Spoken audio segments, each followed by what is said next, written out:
Just curious. What device are you watching on? Phone, TV, laptop? Comment below. The morning of my graduation, I stood in front of the mirror longer than I should have, smoothing down my gown, adjusting the cap that never seemed to sit right on my head, and reminding myself to breathe slowly. The apartment was quiet, the kind of quiet that comes not from peace, but from habit. No noise, no footsteps, no voices bouncing off the walls, just the soft sound of my fingers tugging at the zipper and the dull hum of the air conditioner fighting the early summer heat. I hadn't expected a celebration.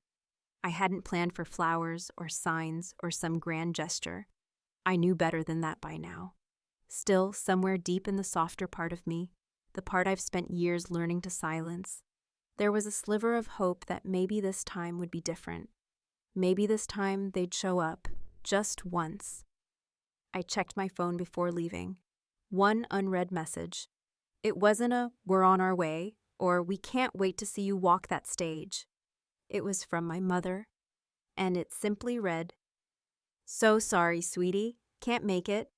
Brielle's brand event got moved. This is a huge step for her. Hope you understand. We love you." That was it. No call, no explanation beyond that thin layer of guilt-glazed sweetness. They had picked her again, and this time, they didn't even bother to pretend it was a hard choice. I stood there, phone in hand, heart pounding in a way that felt more like resignation than anger. I was too used to it, that hollow ache that came from knowing I was always the second thought, the afterthought. Or worse, the invisible one. For years, I'd told myself stories to survive it. I'd say, "They're just busy," or "They don't understand how hard I've worked," or "Brielle needs them more." I had stretched myself around every excuse, bent backwards trying to justify why love had to look so lopsided in our family. But that morning, something snapped clean in my chest. Not rage, not despair, just clarity. I put my phone down, took one last look in the mirror, and walked out the door. The university auditorium was packed. Families filled the rows in loud bursts of color and movement. Balloons, flowers, hand-lettered signs that said things like "You did it" and "Future CEO." Every 5 seconds, someone's camera flashed. It was a collage of pride and celebration, and yet I felt like I was floating outside it all, like I was watching it from the wrong side of a two-way mirror. I found my assigned seat, third row from the front, left side, and sat down in the sea of black robes and expectation. No one waved at me from the stands. When they called my name, I stood slowly, walked across the stage with my head held high, and accepted the degree I had earned through sheer willpower and the kind of determination that people don't see unless they know where to look. I had worked nights at a bakery, edited academic papers for cash, skipped lunches, lived in a studio apartment smaller than my childhood bedroom, and held my breath every time rent was due. And I had done it alone, every step of it. But I had also done it well. The real surprise came after the degrees were handed out. They called out the names of 4 students who had received special recognition from the faculty, not just for academic excellence, but for grit, contribution, and personal growth. My name was last. I had forgotten they'd nominated me. I had never believed I'd win. When I walked back up to the stage, there was a pause. The dean asked if I wanted to say something, and I felt my fingers tremble around the microphone as I took it, scanning the crowd not for familiar faces, but for courage. I found it not in the faces of strangers, but in the memory of every slammed door, every missed call, every dinner where I sat next to empty chairs meant for people who didn't show up. I smiled, not to be polite, but because I meant it. "This one," I said, voice steady, "is for everyone who told me I'd never make it. For every time I heard, 'Why can't you be more like your sister?' And 'You always have to be so dramatic.' For every person who made me feel like I had to apologize just for trying. I'm not angry, I'm not bitter, I'm just proud. And I finally learned I didn't need permission to be proud." There was a pause, then applause, not the thunderous kind, but a warm ripple of it. From strangers, from professors, from people who didn't know my story, but who recognized the edge in my voice and the truth underneath it. I walked off that stage without a single person waiting for me at the end. and yet I felt taller, lighter, stronger than I had in years. Later that night, I was sitting on the edge of my bed, still in my gown, the award certificate on the nightstand beside me like a secret I wasn't ready to put away yet. When my phone rang, it was Brielle. Her voice was shaky, not fake like the one she used in her videos, but real. A kind of raw I hadn't heard from her since we were kids hiding in the hallway while our parents fought in the kitchen. She was crying, and between gasps, she said, "I didn't know they weren't going. I didn't know. I'm sorry." I didn't respond right away. I just let her cry, because something told me this wasn't about my speech. And deep down, I knew. Something in the foundation of our perfect family brand had cracked, and it wasn't going to hold much longer. The next morning, I woke up to sunlight filtering through the blinds and the faint ache of something unresolved pressing against my chest. My phone sat where I left it, face down on the nightstand, still dark, still buzzing quietly with unread notifications I had no desire to open. But Brielle's voice from the night before clung to me like perfume after a long night. The kind you never meant to wear but somehow lingers in your skin, no matter how many times you wash it off. I had heard her cry before, though rarely, and usually when something she cared about, her career, her image, her influence, was in jeopardy. But that call hadn't been performative. It had been real, messy, and unfiltered in a way I wasn't used to from her, and that scared me more than if she had screamed. When we were younger, Brielle was the child people celebrated, the girl with shiny hair and perfect timing, the one whose birthday parties had themes and matching invitations, whose ballet recitals were photographed like royal events. Teachers adored her, neighbors gushed about her, and my parents orbited around her every accomplishment like she was the sun itself. Meanwhile, I was the background character. Not unloved exactly, but not essential either. I was told to be the calm one, to let Brielle have her moment. And when I struggled, the response was always the same. "She doesn't mean to hurt you. She's just under a lot of pressure." That pressure, I had come to learn, was only a problem when Brielle felt it. Mine didn't count. But now something had shifted, something in her voice. The way she kept repeating, "I didn't know, Clara. I really didn't know they skipped it," told me that whatever illusion she had been living under was finally starting to break. And it wasn't just guilt. It was fear. Real fear. By noon, I finally opened my phone. The messages had piled up like leaves in a forgotten yard. There were 3 from my mother, all variants of the same theme: stunned outrage and self-justification. "I wish you had told us you were going to say something like that," one read. "You made it sound like we don't care." Another said, "Your sister is very upset. Do you feel better now that you've hurt people?" The last one was a single line. This could have been handled privately. I read them all twice, not because I needed clarity, but because I couldn't quite believe they were real. Not a single acknowledgement of my accomplishment, not one word of congratulations, or even basic curiosity about how the day had gone. The entire focus was on their embarrassment, their bruised egos, their fragile sense of narrative control. It was always like this. The truth only mattered if it could be dressed up and made palatable. If it couldn't, then it was an attack. I didn't respond. Instead, I went for a walk, long and slow, through a neighborhood where no one knew my name and no one had any expectations of me. I bought myself a coffee, one with real cream, not oat milk, because I wanted something that tasted like indulgence, and sat in the corner of a nearly empty cafe with my journal and a pen, 2 things that had never lied to me. I started writing, not a plan, not even a revenge list, but a kind of inventory, a reckoning, a memory bank. Every time I had been told to dim myself, every time my voice had been edited for the sake of family harmony, every moment I had been gaslit into believing I was too much, too emotional, too sensitive, it filled page after page. But the part that hit me hardest came when I wrote her name, Brielle. Because even now, with everything that had happened, part of me still wanted to protect her. I knew she was the golden child, but I also knew she had been turned into one, polished and praised and pushed until she became something performative, something polished but hollow. I wondered if underneath all that perfection, she ever got to be real, or if she even remembered what that felt like. The next day, she called again. This time, her voice was calmer, but she sounded tired, like she hadn't slept. She told me our parents were in full damage control mode, spinning the story into something softer. A mix-up, a scheduling error, an unfortunate misunderstanding they were willing to take partial responsibility for, as long as I didn't make it worse. She used the phrase, "make it worse," like I had set off a bomb instead of simply speaking a truth they refused to admit. Then she said something that made my blood run cold. "Dad's talking about adjusting the trust," she said quietly. "He says you've made it clear you're not invested in the family anymore, and if you're going to air our dirty laundry in public, then you shouldn't expect to benefit from it."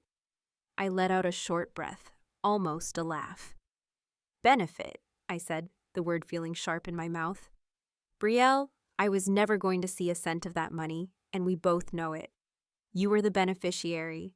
Eli had the backup account. I was the name, in parentheses." She was silent on the other end. I continued. "And you know what? That money, that so-called legacy, it was never mine. Not in value, not in spirit.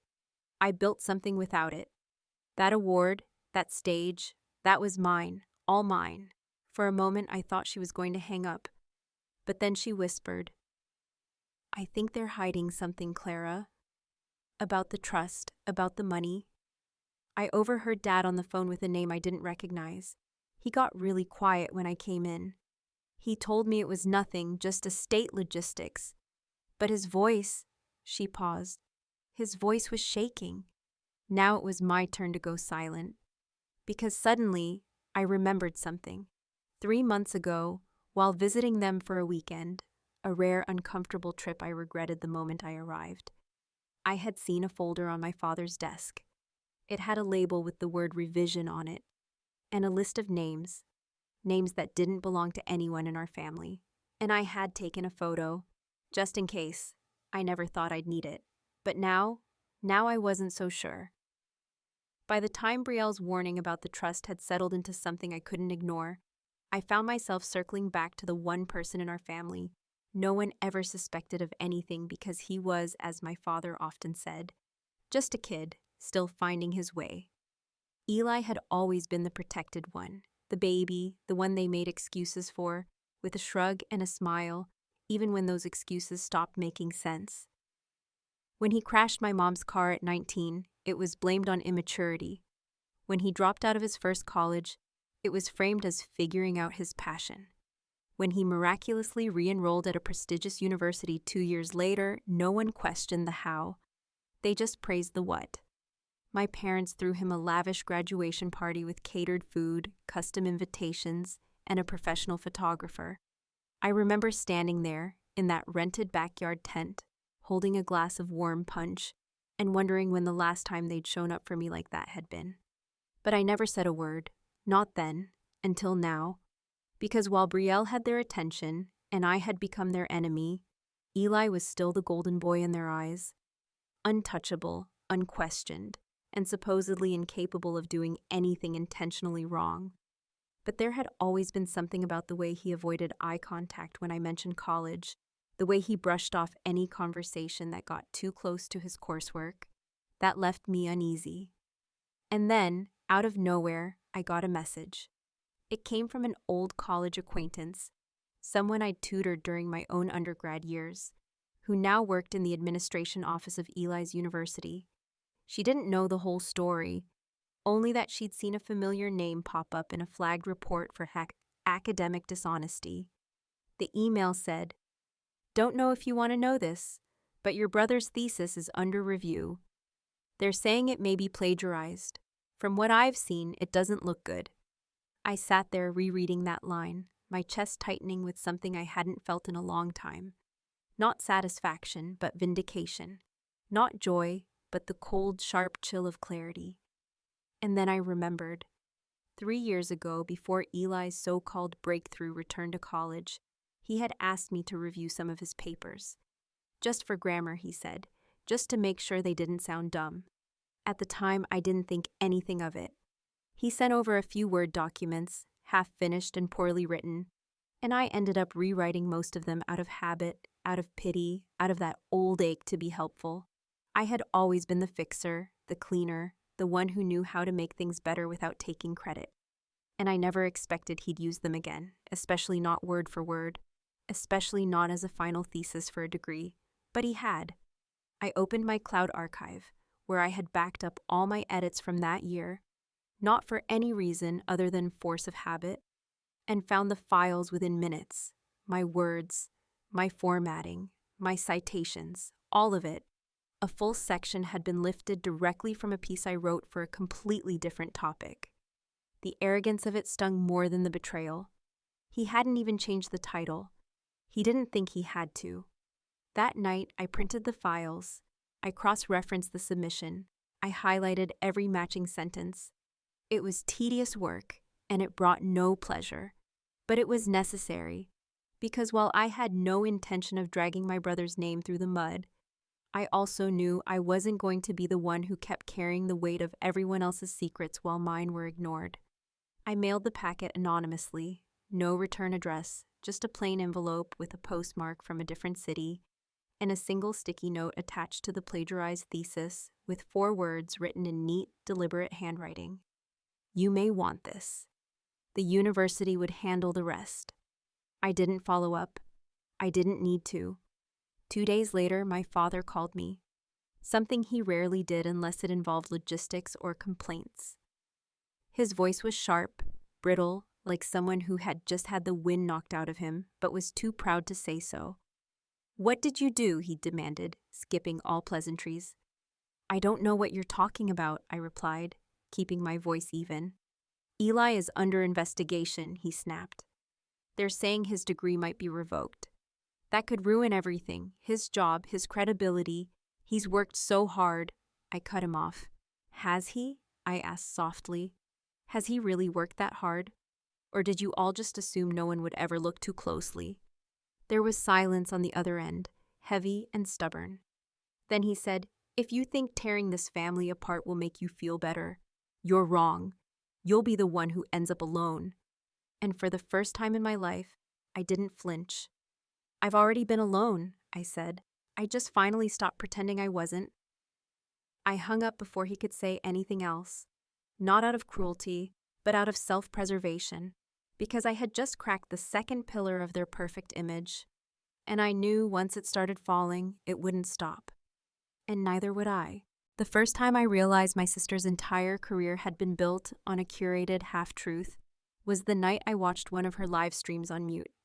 I was scrolling through social media out of habit, not intent, when her face popped up, airbrushed and glowing, eyes just moist enough to look vulnerable, but not enough to make the mascara run.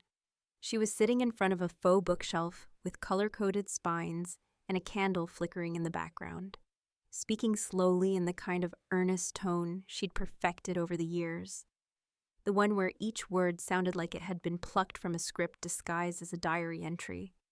I didn't need the sound to know what she was saying.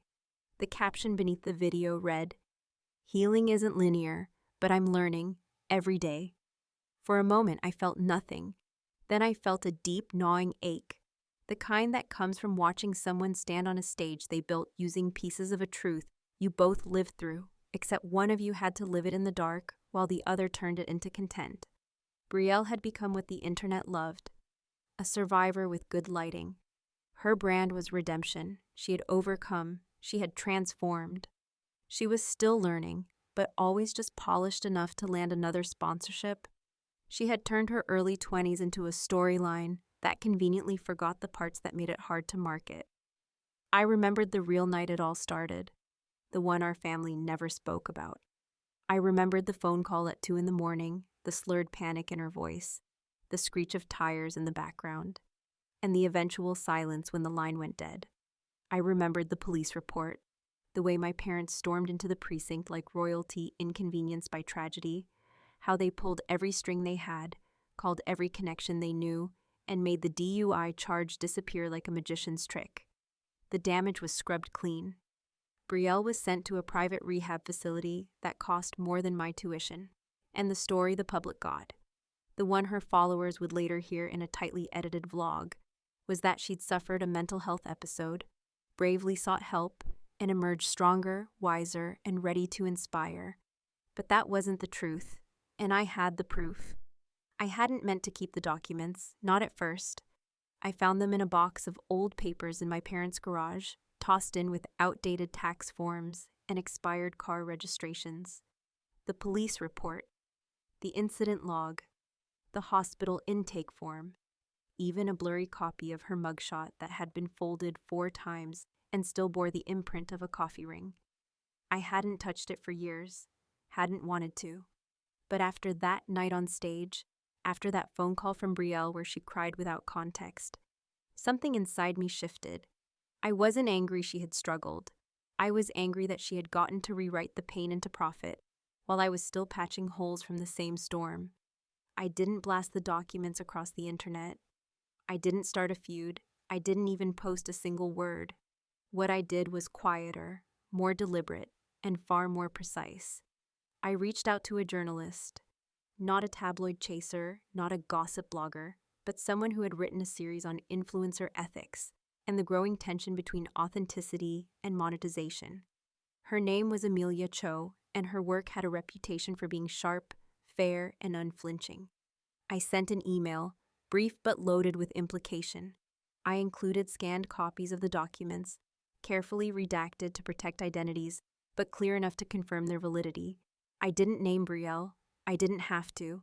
The dates, the locations, the carefully erased digital footprints would be enough for someone willing to follow them. I ended the email with a single line. Sometimes, what gets erased says more than what gets shared. Less than 24 hours later, I received a reply. It was short, measured, and terrifying in its finality. Thank you, this changes everything. I didn't tell anyone what I'd done. I didn't need to. Within a week, Amelia's article went live, an investigative piece on the manipulation of personal trauma in digital branding. It didn't name Brielle outright, but it didn't need to. The implications were clear, the timelines unmistakable, and the quiet buzz beneath the piece was louder than any screaming headline. Brands began to pull back. Sponsorships were paused pending review. Her followers, usually devoted and defensive, started to ask questions she couldn't answer without unraveling the whole narrative. At first, Brielle went quiet. Then she posted a video, not a live one this time, but a heavily edited statement, full of stammered admissions and vague apologies about privacy, pain, and past mistakes. It wasn't an admission of guilt. It was a plea for empathy, but the damage had already been done. Our parents called it a betrayal. My mother accused me of endangering your sister's recovery, as if telling the truth was somehow more dangerous than the lie she'd profited from. My father said I had torched the family's reputation, a reputation I was never invited to participate in, but was always expected to defend. I didn't respond to either of them, because I knew the truth, and the truth was this. Brielle had always been allowed to fall, because someone was always there to catch her. I had learned to land on concrete and stand up on my own. She had built a platform out of her softness, her struggle, her curated vulnerability. I had survived in silence. I had healed without hashtags. I had earned everything I had the hard way. And now, for the first time, they were seeing what it looked like when I stopped apologizing for it. The family brand wasn't just bruised. It was broken. And no amount of curated lighting could fix it. The morning after everything cracked wide open, I woke up to silence that didn't feel empty, but rather intentional, like the world had finally stopped spinning just long enough for me to look around and see what was left standing after the storm had moved through. My phone was lit with unread notifications, emails, texts, voicemail icons stacked like a to-do list. I had no intention of checking. I had spent too many years responding to everyone else's needs, scrambling to soften the impact of their mistakes, and bending my voice into shapes that would be easier for them to swallow. But now, I felt something I hadn't felt in years. Stillness, not the numb kind, the powerful kind. The night before, Brielle had posted a video titled An Honest Conversation, the kind of vague but emotionally loaded title influencers love because it promises drama while leaving room for deniability. I hadn't watched it live, but I'd seen the aftermath unfold in real time. Her sponsors began quietly backing away, issuing statements that used words like reevaluation, ongoing review, and alignment of values. Her comment section, usually a carefully curated shrine to admiration, had turned into a polite but unmistakable reckoning. People weren't attacking her. They were asking questions, real ones, the kind she couldn't answer without admitting how much of her brand had been airbrushed with selective memory and expensive silence. Meanwhile, Eli had gone dark. After the university began its formal investigation into his academic record, his job, the one my father pulled strings to get him, placed him on leave. No official statement was released, but those of us who know how corporate politics work understood what that meant. His name was no longer listed on the team page. His LinkedIn had been wiped. And the proud graduation photos, the ones that had been blasted across family holiday cards just months ago, had vanished from every traceable platform. I didn't celebrate their downfall. I didn't gloat or sit back with some smug sense of satisfaction. I knew better than to think of this as victory. What I felt wasn't triumph, but a release. A quiet severing of the weight I had carried for years, without being asked, and never once being thanked. Because this wasn't just about old childhood rivalries or broken promises. It was about truth. It was about reclaiming the story that had been told on my behalf, again and again, by people who never bothered to ask me what it was like to live it. The phone rang in the late afternoon. I didn't look at the screen until it stopped. My mother's name, a new voicemail. I let it sit there for nearly an hour before I finally pressed play.